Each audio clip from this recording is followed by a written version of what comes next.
pagi teman-teman. Nah, hari ini kita bertemu lagi di kelas public speaking. Pada hari ini, materi yang kita pelajari adalah your first speech, alias bagaimana kita menyusun materi yang kita sampaikan pada saat public speaking. Jadi bagaimana cara kita, strategi kita untuk menyusun materi presentasi pada saat public speaking. Oke. Dalam mempersiapkan public speaking, tahapan yang harus kita lalui untuk mempersiapkan materi presentasi itu ada 7 langkah ini. Ini gambarnya kecil, semoga aja bisa terlihat dengan jelas ya di saat kalian melihat video ini. Jadi dari yang awal itu mempersiapkan topik, kemudian mengumpulkan materi pendukung, kemudian mulai menyusun konsep. Nah, kemudian langkah yang keempat adalah menyisipkan beberapa trik untuk menghidupkan presentasi. Kemudian yang kelima adalah menyusun formal outline alias konsep secara utuh. Kemudian 2 langkah terakhir adalah mempraktekkan materi yang kalian susun. Jadi sebelum kalian presentasi atau mulai speaking, nah kalian itu latihan terlebih dahulu, baru langkah yang terakhir setelah semuanya siap, maka kalian juga akan siap untuk melakukan public speaking. Oke, sekarang kita lihat dari tahapan yang pertama, yaitu find and focus your topic. Di sini, di langkah awal ini, kita memilih topik yang kira-kira itu menarik dan sesuai dengan situasi dan konteks event. Dan juga pastinya kita itu memahami dengan baik topik yang akan kita angkat atau yang akan kita sampaikan. Nah, topik ini misalnya kalian itu public speaking atau seminar tentang strategi marketing, kemudian audiensnya mahasiswa. Salah satu topik misalkan yang bisa kalian angkat, misalkan tentang digital marketing. Oke, karena digital marketing ini sedang trending, jadi topik digital marketing ini bisa dipakai untuk materi seminar dan juga untuk menarik perhatian dan juga minat audiens ke presentasi kalian nanti. Jadi cari topik yang sedang trending, yang kira-kira ketika orang itu mendengar, orang itu akan antusias untuk mendengarkan presentasi kalian dari awal sampai akhir nanti. Oke, setelah menemukan topik yang ingin kalian angkat, misalkan tadi topiknya tentang digital marketing, langkah yang kedua, kalian itu mengumpulkan support material atau materi pendukung yang bisa kalian gunakan untuk mendukung apa yang kalian sampaikan pada saat public speaking nanti. Jadi ini arahnya kalian itu mengumpulkan data pendukung untuk memperkuat apa yang kalian sampaikan dalam public speaking. Nah, material pendukung dalam public speaking itu bisa berupa yang pertama fact and statistik. Jadi fact dan statistik ini arahnya adalah hasil penelitian. Jadi bisa hasil penelitian yang disampaikan para ahli. Kemudian juga bisa data statistik. Kalau misalkan tadi topiknya kalian tentang digital marketing, jadi di sini data statistik itu bisa misalkan kalian mencari data bisa melalui internet atau melalui sumber-sumber lain yang terpercaya tentang perkembangan atau jumlah perubahan atau penambahan pelaku bisnis online di Indonesia selama kurun waktu 2-3 tahun terakhir. Nah, contohnya data statistik seperti itu. Jadi, data statistik yang kira-kira bisa mendukung topik kalian. Kalau misalkan topiknya tentang digital marketing, berarti yang punya koneksi dengan itu adalah misalkan data tentang perubahan jumlah pelaku bisnis online dari tahun ke tahun, misalkan itu. Kemudian bentuk support material yang lain itu juga bisa dengan testimoni, yaitu mengutip pendapat para ahli atau pakar lain untuk menguatkan pesan yang ingin kita sampaikan. Kalau misalkan tadi topik kita tentang digital marketing, maka testimoni ini misalkan bisa kita mengutip pendapat atau penjelasan dari misalkan Philip Kotler dari bukunya Marketing 4.0 yang banyak menjelaskan tentang digital marketing. Nah, contohnya itu. Jadi, kalian lihat dari bukunya Philip Kotler Marketing 4.0, kira-kira materi apa saja atau penjelasan apa saja yang bisa kalian gunakan untuk menguatkan materi yang kalian sampaikan nanti. Itu. Jadi, support materialnya bisa juga dengan menggunakan testimoni atau pendapat para ahli. Nah, support material lain, kalian itu bisa juga menggunakan contoh kasus atau contoh peristiwa yang menggambarkan analogi sederhana. Jadi, kalau misalkan topiknya kalian tentang digital marketing, kalian bisa misalkan cari-cari contoh toko atau departemen store yang awalnya hanya berjualan secara offline, tapi karena perkembangan digital marketing, mereka juga menjual secara online. Nah, itu bisa jadi kalian contoh. Sehingga ketika kalian menjelaskan ke audiens itu lebih mendapatkan gambaran yang jelas dan menyeluruh tentang apa yang berusaha kalian sampaikan. Nah, support material selain dengan beberapa hal yang sebelumnya tadi, dengan statistik, testimoni, dan contoh kasus. Nah, support material itu bisa juga menggunakan narasi atau cerita sehari-hari. Jadi di sini untuk menggambarkan ilustrasi pesan, bisa kalian itu misalkan memberikan narasi atau cerita pengalaman kalian.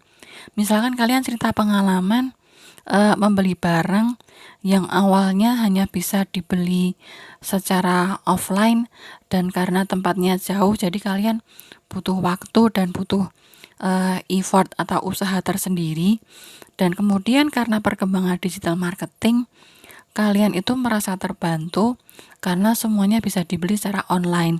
Nah, cerita-cerita sederhana seperti ini dari pengalaman kalian sehari-hari ini itu juga bisa digunakan untuk support material yang bisa menggambarkan, memberikan ilustrasi yang lebih jelas ke audiens tentang informasi atau pesan yang kalian sampaikan.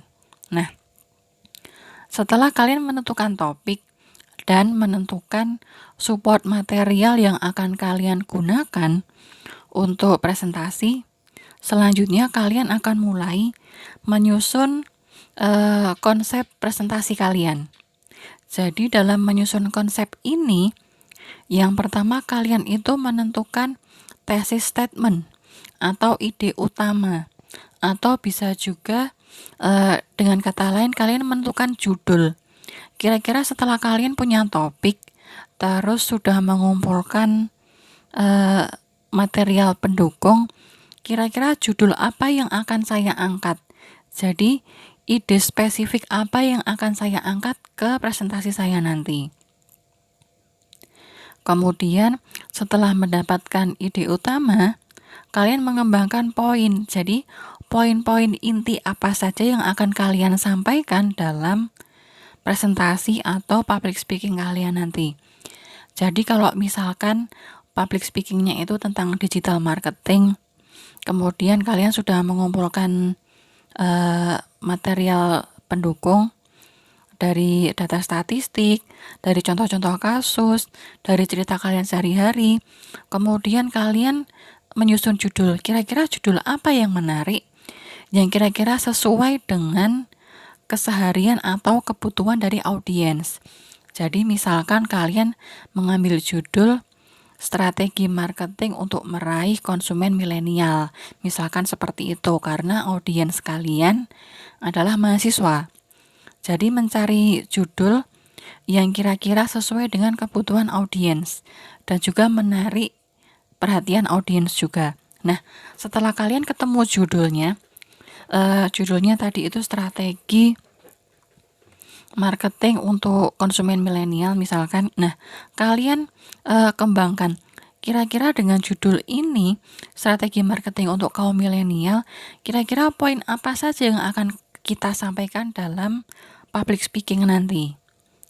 Kira-kira strategi seperti apa yang akan kita sampaikan. Nah, itu yang kalian kembangkan atau kalian susun dalam main point. Jadi di sini organize the body of your speech, itu kalian menentukan judul atau menyusun judul dari speaking kalian, kemudian menentukan poin-poin utama yang kalian sampaikan. Nah, dalam menyusun konsep tentang apa yang akan kalian sampaikan ini, ketika sudah menentukan judul dan poin-poinnya, kemudian kalian menyusun poin tersebut dalam bentuk naratif design. Jadi, selain menentukan judul, kalian itu menentukan pada bagian awal atau prolog untuk mengawali presentasi atau speaking, apa yang akan kalian bawakan. Nah, perkenalan diri seperti apa yang kalian bawakan. Kemudian cerita narasi seperti apa yang akan kalian bawakan di awal speech, yang kira-kira itu bisa menjadi jembatan ke poin inti yang kalian sampaikan. Kemudian juga dalam naratif design ini, kalian menjelaskan poin-poin inti itu di tengah-tengah, dan terakhir diakhiri dengan kesimpulan. Jadi setelah tadi mendapatkan judul, kemudian mendapatkan poin-poin apa yang akan kalian sampaikan.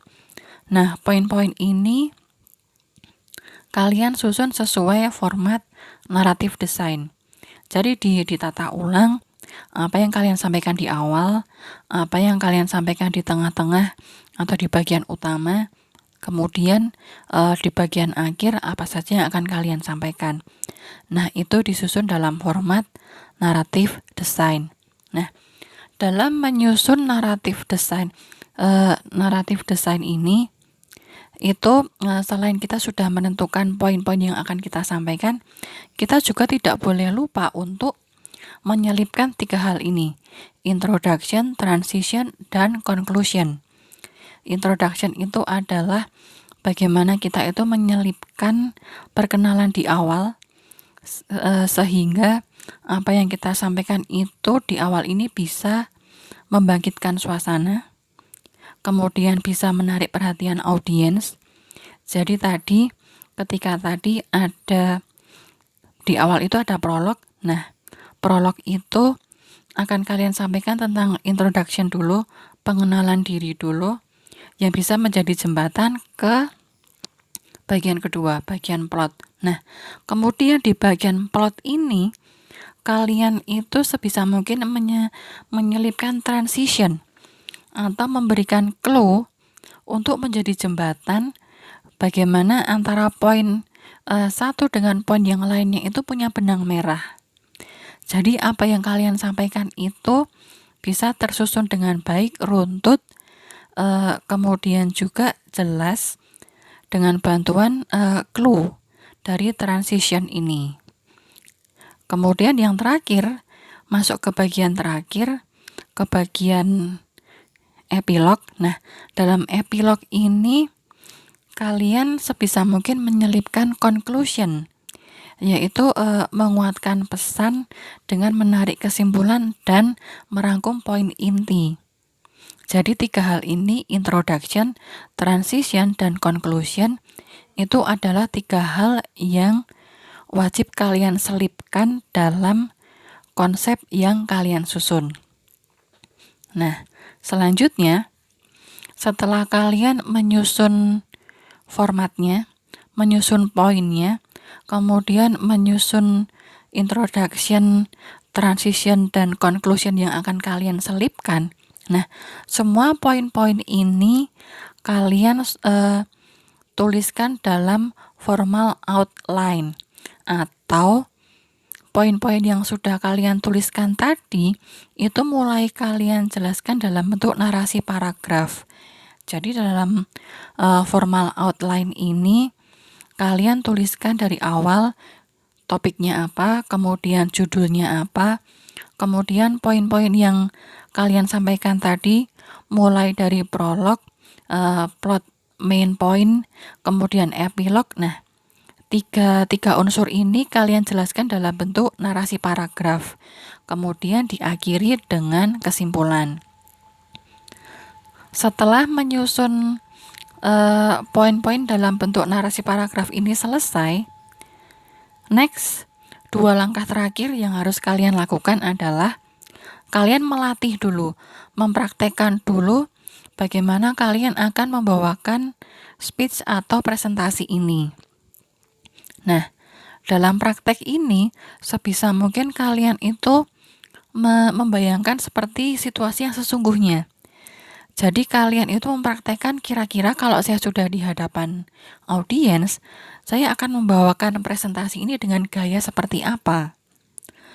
Kemudian yang perlu dipahami juga dalam menyampaikan speech atau presentasi ini, itu sebisa mungkin kita itu juga ada beberapa poin yang kita hafal atau kita pahami dengan baik. Jadi kita tidak secara terus-menerus membaca teks, tapi diimbangi juga dengan melakukan eye contact dengan audiens. Nah, setelah kita merasa persiapan sudah cukup, kemudian praktek speaking juga sudah kita lakukan, next yang kita lakukan adalah memulai melakukan untuk speech atau public speaking. Di sini semua yang kita lakukan, semua yang sudah kita siapkan harus sudah final dan kita sudah yakin dan percaya diri bahwa kita dapat menyampaikan presentasi atau speech dengan baik, dengan maksimal, dan dapat menghidupkan suasana dan menarik perhatian audiens. Nah, kira-kira secara singkat ini adalah trik atau strategi yang dapat kita gunakan untuk menyusun materi presentasi atau materi speech atau materi pidato. Nah, sekian untuk materi hari ini. Selanjutnya kita akan kembali ke forum diskusi di Google Classroom. Terima kasih.